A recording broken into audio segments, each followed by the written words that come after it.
Yan. So, parang minorder naman itong ating durian. Kung naaamoy nyo lang talaga yung naaamoy ko mga langga. So, eto na nga, bubuksan na natin ngayon ang ating durian na sobrang laki. So, excited na rin ako. Kailangan na nating buksan kasi nangangamoy na talaga siya dito sa loob ng bahay. So, para sa iba, nangangamoy mabaho. Pero para sa iba naman, nangangamoy mabango. So, sa mga mahilig sa durian, mabango yan sa kanila. I mean, mabango yan sa amin. Kaya ito, bubuksan na natin ang ating durian. Ayan. Humahalimuyak ang amoy. Kaya lang, saan ba itong mga bukasan nito? Dito lubot pero O, kanina. Proven and tested, magaling tayong kumain, pero hindi tayo magaling magbukas. Ayan. And 1 eternity later, nabuksan din. So, nabuksan siya, pero, ayan.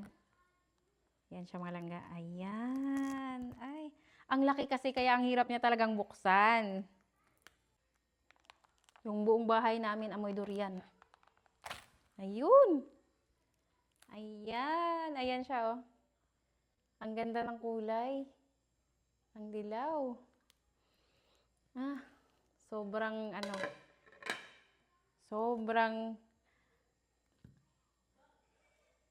sobrang tapang ng amoy.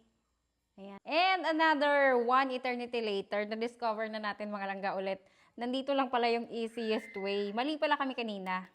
Sa kanal yung binuksan namin. Ayan. Eto na siya yung kanyang pangalawang laman. O, diba? Ang ganda ng kulay. So, ilalaglag lang natin yan. Ayan.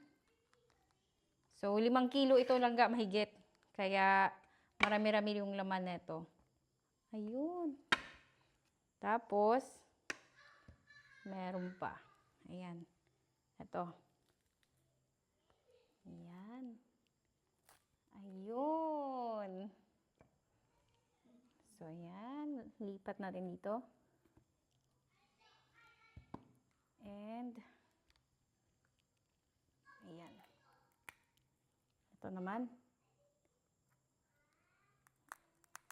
Ayun.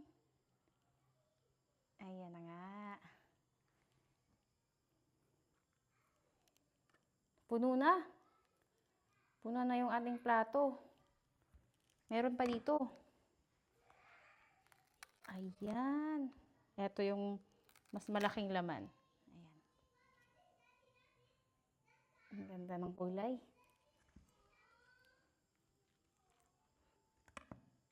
So, isang plato talaga siya. Punong-puno yung ating plato. So, eto na yung na-harvest natin sa loob ng 5 kilo na durian. So, yan na unang tikim natin sa durian ngayon.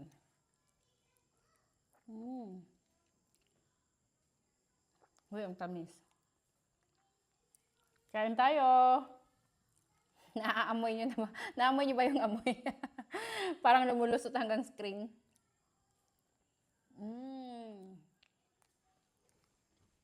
Pero mas masarap siya kapag malamig. Mas gusto ko pag nasa galing ng freezer.